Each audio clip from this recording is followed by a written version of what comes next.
Shalom saudara pendengar saudara rohani yang dikasihi Tuhan Yesus Kristus. Selamat datang di renungan rohani malam hari ini. Selamat malam, saya berdoa agar saudara sehat selalu. Semoga Roh Kudus hadir di tengah kita saat ini.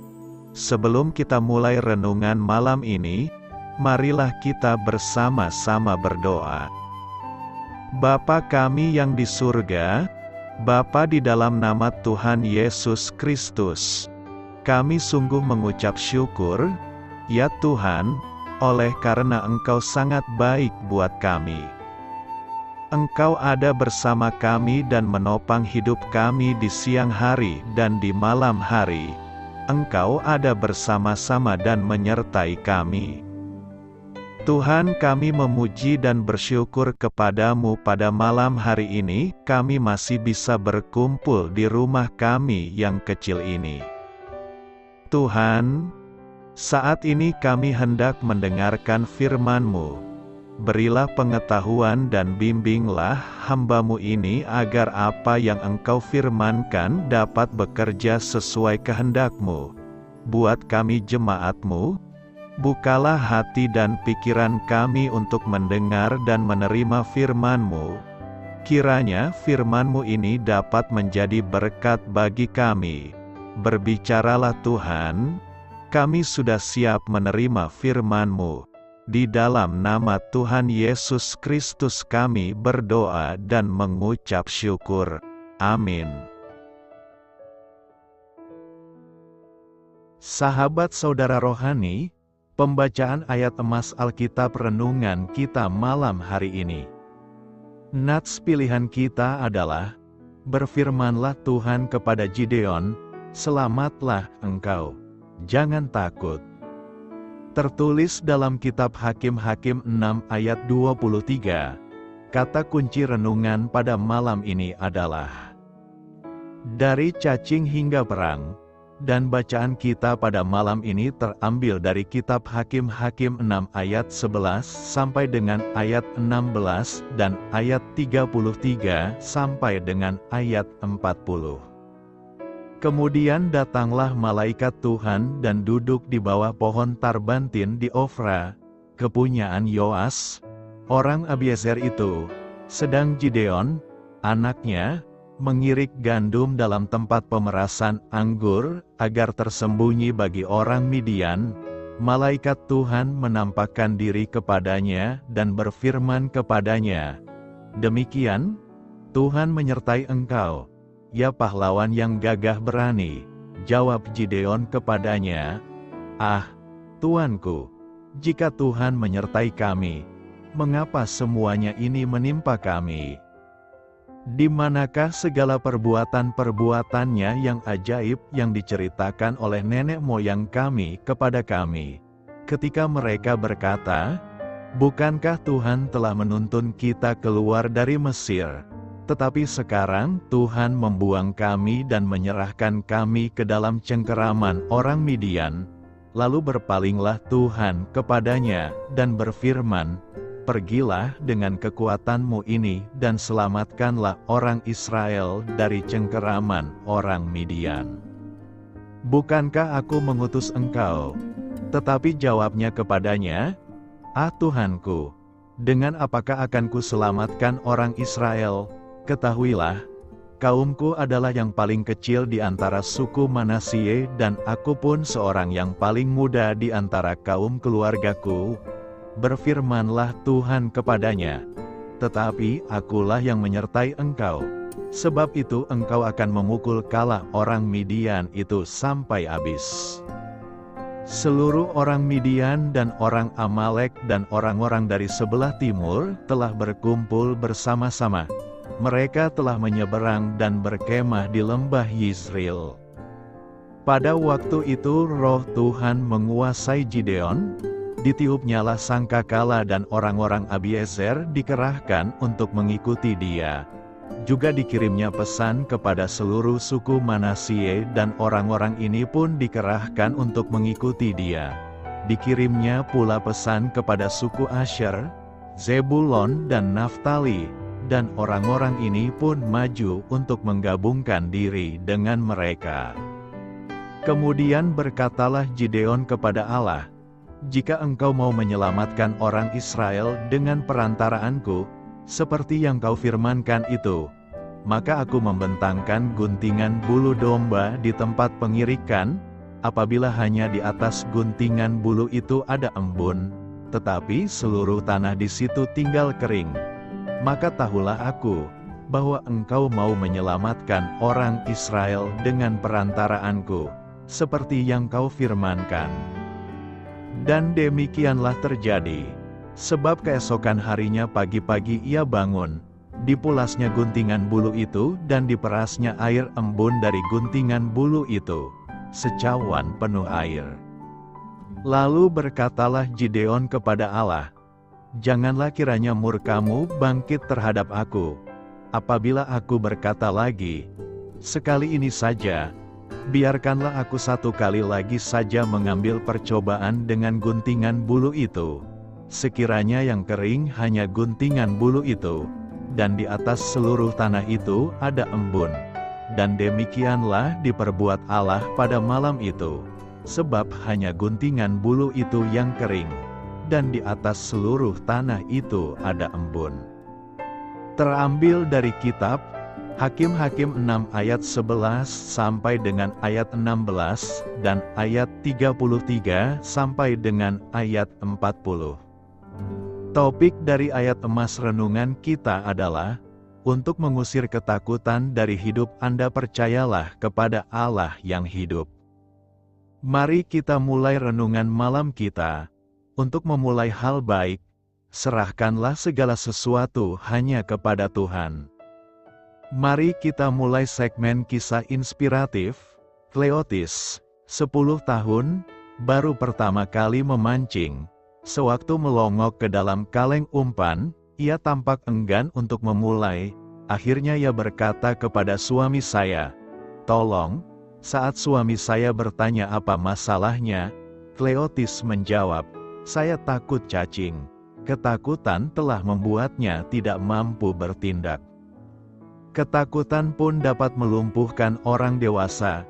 Gideon pasti takut saat malaikat Tuhan datang kepadanya ketika ia sedang mengirik gandum secara diam-diam, bersembunyi dari musuhnya, yaitu orang Midian.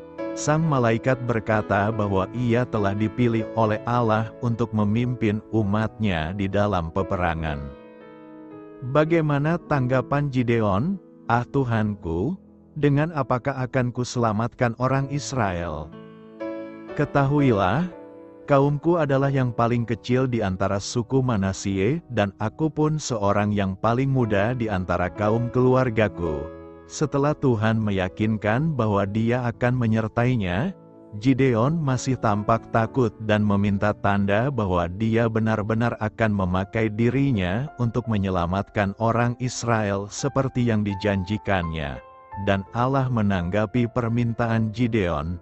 Bangsa Israel berhasil dalam peperangan dan kemudian menikmati keamanan selama 40 tahun.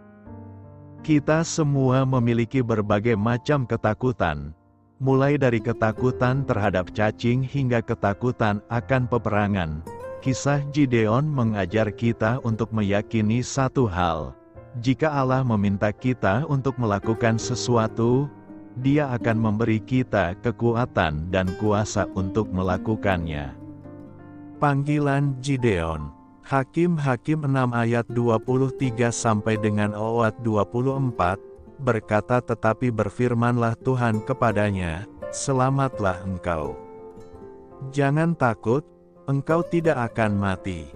Lalu Gideon mendirikan mezbah di sana bagi Tuhan dan menamainya, "Tuhan itu keselamatan." Mezbah itu masih ada sampai sekarang di Ofra, kota orang Abiezer. Gideon sedang mengirik gandum dengan sembunyi. Sebab, apabila ketahuan, semua hasil gandum akan dirampok, dia akan dikejar oleh tentara Midian. Peristiwa ini termasuk berat, menggelisahkan bagi dirinya dan setiap anggota umat. Gideon sebenarnya tidak dapat menerima keadaan yang membuatnya tertekan. Tentara Midian terus berusaha mengintimidasi orang Israel dengan maksud Israel tetap hidup dalam penderitaan. Dalam suasana hati Gideon yang sedang memberontak ini, tiba-tiba muncul malaikat Tuhan dengan maksud mengangkatnya menjadi hakim atas bangsa Israel.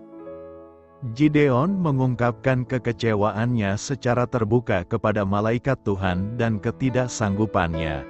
Namun pada akhirnya Gideon memahami pembelajaran Allah. Ia mohon diampuni alas kehilafannya, lalu ia mengucap syukur dan mendirikan mezbah serta membawa persembahan bagi Tuhan. Nas ini mengajar kita untuk menghayati panggilan dan pengutusan Tuhan di atas segala bentuk kesulitan dan pergumulan kita dalam hidup ini. Gideon dipanggil oleh Allah untuk menyelamatkan bangsa Israel dari orang-orang Midian, tetapi ia ragu akan panggilan tersebut. Arti nama Gideon adalah pahlawan yang gagah berani. Ia adalah seorang muda yang berasal dari kaum kecil suku Manasye. Ia bertemu dengan malaikat Allah yang memberinya tugas untuk menyelamatkan umat Israel. Tetapi justru ia merasa ragu dan takut sebab ia sadar akan keterbatasannya. Allah menguatkannya dan mengatakan bahwa ia pasti akan selamat. Allah tidak akan membiarkan binasa siapapun yang taat kepadanya, dan tidak pernah sekalipun meninggalkan mereka yang percaya. Gideon juga dalam kondisi seperti ini dipanggil Allah. Allah mau ia bangkit untuk menyelamatkan bangsa Israel. Namun Gideon sendiri juga hidup di dalam ketakutan dan kecemasan. Bahkan mengirik gandum pun ia tidak berani di tempat terbuka dan bersembunyi di tempat pemerasan anggur. Karena itu bagaimana ia berani percaya dan menerima panggilan ini? Tetapi setelah Allah meneguhkannya, maka secara khusus ia mendirikan mezbah di sana bagi Tuhan dan menamainya Yehovah Shalom, yang berarti Tuhan itu keselamatan sumber sejahtera. Inilah sebutan dia kepada Tuhan. Hari-hari yang damai akhirnya tiba. Walaupun ia belum menikmati kedamaian dan keselamatan yang diberikan Tuhan. Dan keadaan masih belum berubah, tapi ia telah menikmati damai sejahtera sejati.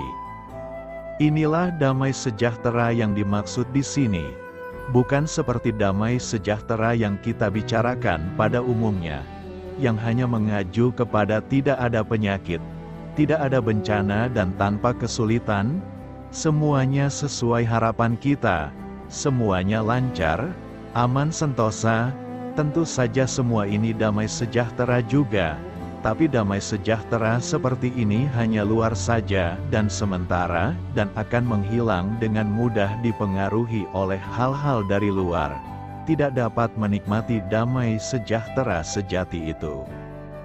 Karena itu, janganlah takut untuk menjawab dan melakukan tugas panggilan Tuhan walau ada banyak rintangan yang harus kita jalani.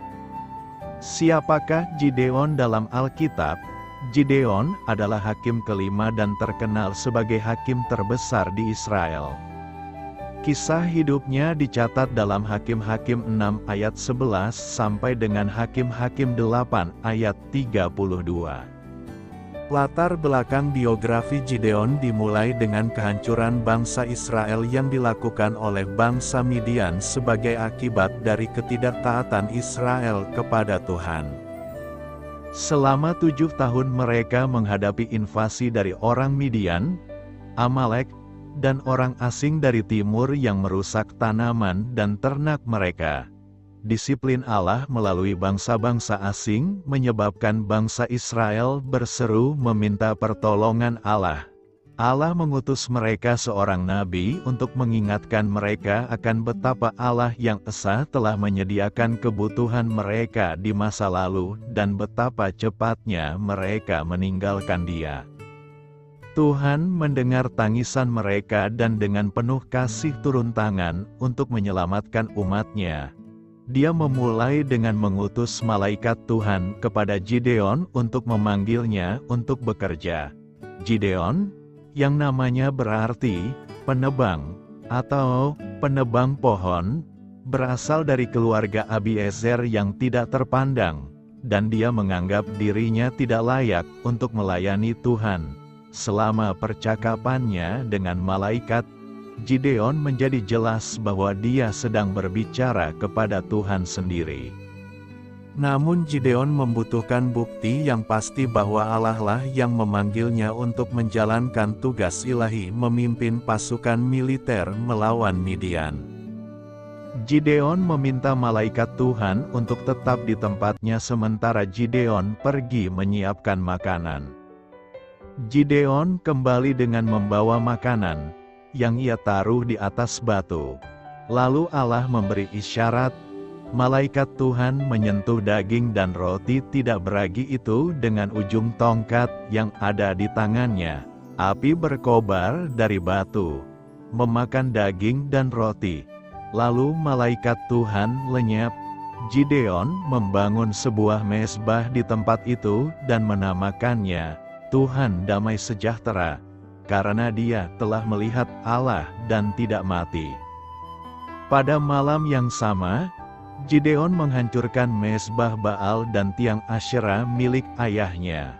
Atas tindakannya yang berani ini, Gideon mendapat julukan Jerub Baal. Artinya, biarkan Baal bertanding. Kemudian, aliansi musuh-musuh Israel memasuki negeri itu. Dan roh Tuhan turun ke atas Gideon, lalu ia meniup terompetnya dan memanggil orang-orang Abiezer untuk mengikutinya, laki-laki dari suku Manasye, Asher, Zebulon, dan Naftali bergabung dengan Gideon. Setelah pasukan dikerahkan, Gideon menjadi gugup. Dia meminta kepada Tuhan tanda lain untuk meneguhkan panggilannya. Dia mengeluarkan sepotong wol semalaman dan meminta Tuhan untuk membuatnya basah sambil menjaga tanah di sekitarnya tetap kering. Tuhan dengan murah hati melakukan apa yang diminta Gideon. Kemudian Gideon meminta tanda lainnya. Kali ini dia meminta Tuhan untuk menjaga bulu domba tetap kering dan membuat tanah di sekitarnya menjadi basah. Sekali lagi, Tuhan menurutinya, dan Gideon akhirnya yakin bahwa Tuhan bersungguh-sungguh dengan apa yang dia katakan dan bahwa, di bawah kepemimpinan Gideon, bangsa Israel akan meraih kemenangan atas Midian. Namun Tuhan belum selesai meningkatkan iman Gideon. Sebelum memasuki pertempuran, pasukan Gideon berjumlah 32.000 orang. Namun karena taat kepada Allah, ia mengurangi jumlah mereka menjadi 22.000 orang. Tuhan selanjutnya mengurangi pasukannya, sehingga Gideon hanya tinggal 300 orang. Ini melawan musuh yang digambarkan sebagai sekebal belalang, dengan unta yang tak terhitung jumlahnya seperti pasir di tepi pantai. Tujuan Allah adalah untuk mencegah Israel bermegah bahwa kekuatan mereka sendiri telah menyelamatkan mereka. Malam itu, Tuhan mengutus Gideon ke tengah-tengah perkemahan orang Midian. Di sana, Gideon mendengar sepasang orang Midian yang ketakutan mendiskusikan mimpi yang mereka anggap sebagai pertanda bencana bagi mereka. Mendengar hal ini menyemangati Gideon, dan dia mengerahkan pasukannya. Dengan menggunakan taktik yang tidak biasa, Gideon dan 300 orangnya menyerang koalisi Midian dan mengusir pasukan musuh. Setelah kemenangan tersebut, bangsa Israel ingin menjadikan Gideon sebagai raja pertama mereka. Namun Gideon menolaknya dan berkata, "Saya tidak akan memerintah kamu, dan anak saya juga tidak akan memerintah kamu. Tuhan akan memerintah atas kamu." Perdamaian yang dimenangkan oleh Gideon berlangsung selama 1 generasi. Selama masa hidup Gideon, negeri itu damai selama 40 tahun. Yang lebih menyedihkan lagi, Gideon meminta agar pasukannya menyumbangkan emas dari hasil jarahan pertempuran agar dia bisa membuat efod yang dia dirikan di kampung halamannya. Apapun niat Gideon dalam membuat efod, orang-orang mulai menggunakannya untuk tujuan penyembahan berhala, dan itu menjadi jerat bagi Gideon dan keluarganya. Dalam menyelesaikan misi yang Tuhan tetapkan di hadapannya, Gideon membuktikan dirinya sebagai orang yang setia, pejuang yang perkasa, pemimpin yang kuat, dan diplomat. Oleh karena itu, dia disertakan dalam kesaksian yang cocok untuk orang-orang beriman yang besar dalam Ibrani 11 ayat 32 sampai dengan ayat 34. Iman Gideon kadang terlihat lemah, namun Tuhan dengan sabar bekerja bersamanya dan menguatkan imannya hingga dia bisa menjalankan misi Tuhan. Ketaatan Gideon kepada Tuhan mengharuskan dia untuk menentang ayahnya sendiri dan sukunya sendiri. Ia takut akan apa yang akan terjadi jika ia merobohkan berhala ayahnya, namun ternyata ia lebih takut akan Tuhan. Dalam pertempuran, Gideon menghadapi rintangan yang jauh lebih besar daripada yang terlihat, namun dia tahu di mana letak kekuatannya. Tuhan yang berdaulat itu setia, dan dia melihat Gideon melalui pertempuran menuju kemenangan. Gideon juga menunjukkan kerendahan hati ketika bangsa Israel ingin menghormati dia sebagai raja mereka. Dia adalah contoh yang baik dari mereka yang menaati perintah untuk percayalah kepada Tuhan dengan segenap hatimu dan jangan bersandar pada pengertianmu sendiri. Dalam segala jalanmu akuilah Dia, maka Dialah yang akan meluruskan jalanmu. Tuhan memakai orang-orang biasa untuk melaksanakan rencananya, dan kunci keberhasilan Gideon adalah kesediaannya untuk menaati Tuhan.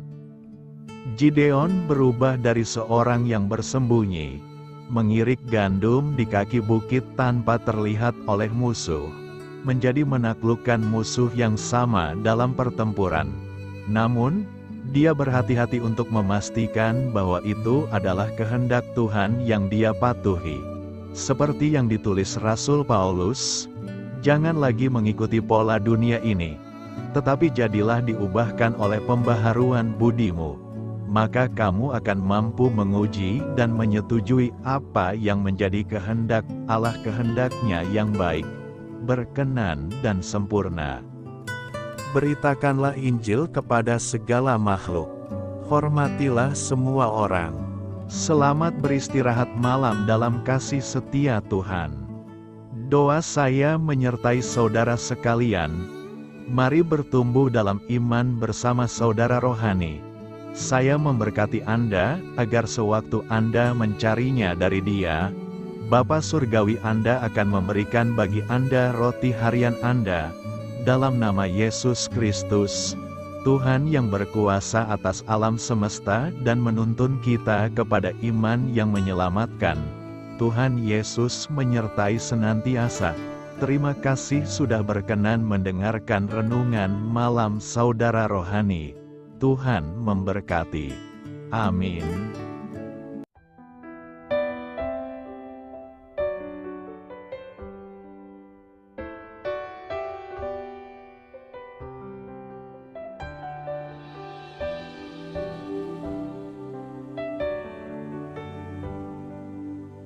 Marilah kita renungkan, sahabat saudara rohani, demikianlah renungan firman Tuhan malam hari ini. Semoga menjadi berkat di dalam hidup kita dan menjadikan kita pribadi yang lebih baik. Sebelum kita beristirahat pada malam hari ini, marilah kita berdoa. Bapa kami yang di surga, Bapa di dalam nama Tuhan Yesus Kristus, kami sungguh mengucap syukur, ya Tuhan, oleh karena Engkau sangat baik buat kami. Engkau ada bersama kami dan menopang hidup kami di siang hari dan di malam hari. Engkau ada bersama-sama dan menyertai kami, ya Tuhan Yesus. Kami mengucap syukur untuk firman-Mu, ya Tuhan, yang memberikan kami kekuatan dan menyadarkan kami bahwa kami tidak perlu takut dengan gelap dan malam. Sebab Tuhan, Engkau ada bersama kami. Engkau melindungi kami dan menjadi perisai bagi kami hamba-Mu berdoa saat ini.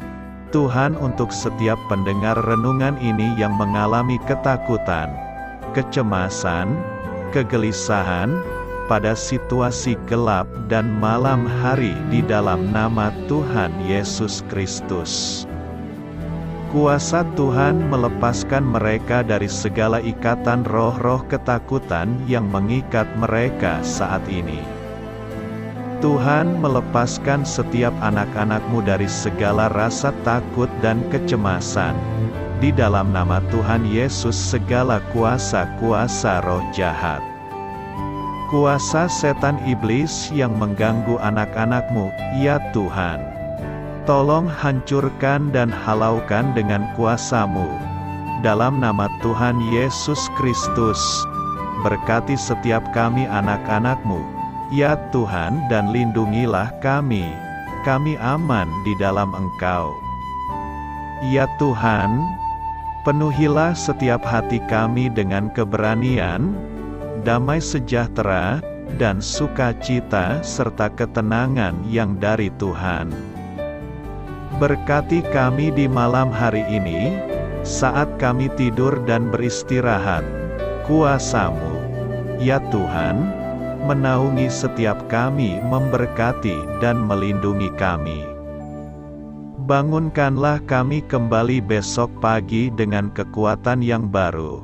Tubuh yang sehat diberkati Tuhan dan berkat-berkat yang baru Tuhan sediakan bagi kami.